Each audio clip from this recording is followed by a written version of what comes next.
City India news, महाराष्ट्रातील लोकप्रिय news channel.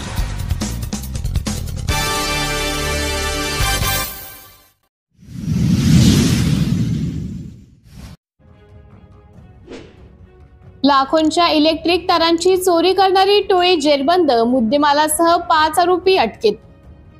दिनांक 29 मे 2025 रोजी गोंदिया जिल्ह्यातील स्थानिक गुन्हे शाखेच्या पथकाने एक मोठी कारवाई करत ॲल्युमिनियम कंडक्टर आणि इलेक्ट्रिक साहित्य चोरी करणाऱ्या टोळीचा पर्दाफाश केला आहे। या कारवाईत तब्बल 4,75,000 रुपयांचा मुद्देमाल जप्त करण्यात आला असून 5 आरोपींना अटक करण्यात आली आहे। ही चोरी 19 ते 20 एप्रिल दरम्यान रावणवाडी पोलीस ठाणे हद्दीतील गोंडीटोला ते हर्षवर्धन चौक मुरपार या भागातील 6 इलेक्ट्रॉनिक खांबावरून करण्यात आली होती। याबाबत ठेकेदार सुमित सिंग प्रीतपाल सिंग बग्गा वय 37 राहणार गणेश नगर यांनी दिलेल्या तक्रारीवरून 26 एप्रिलला रावणवाडी पोलीस ठाण्याच्या हद्दीत गुन्हा दाखल करण्यात आला आहे। स्थानिक गुन्हे शाखेच्या पथकाने या गुन्ह्याचा समांतर तपास करताना कालीमाटी येथील कबाडी दुकानदार प्रमोद परसराम मेहर वय 34 वर्ष याच्याकडे संशयाची सुई वळवली। त्याच्याकडे केलेल्या तपासणीत चोरीस गेलेले ॲल्युमिनियम कंडक्टरचे बंडल सापडले। चौकशीत प्रमोदने ही तार 15,000 रुपयांना खरेदी केल्याची कबुली दिली। त्यानंतर पोलिसांनी 4 चोरट्यांना अटक केली।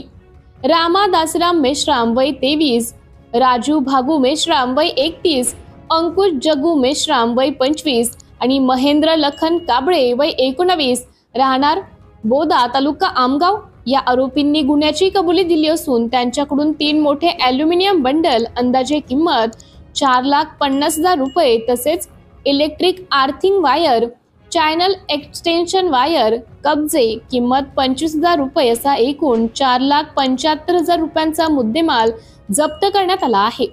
पोलिसांनी सर्व आरोपींना रावणवाडी पोलिसांच्या स्वाधीन केले असून पुढील तपास सुरू आहे।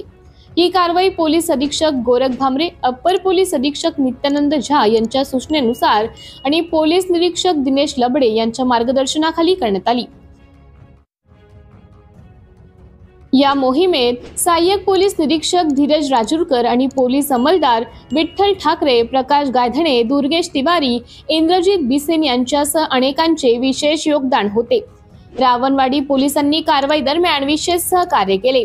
सिटी इंडिया न्यूज साठी तालुका प्रतिनिधी महादेव शेंडगे, गोरेगाव।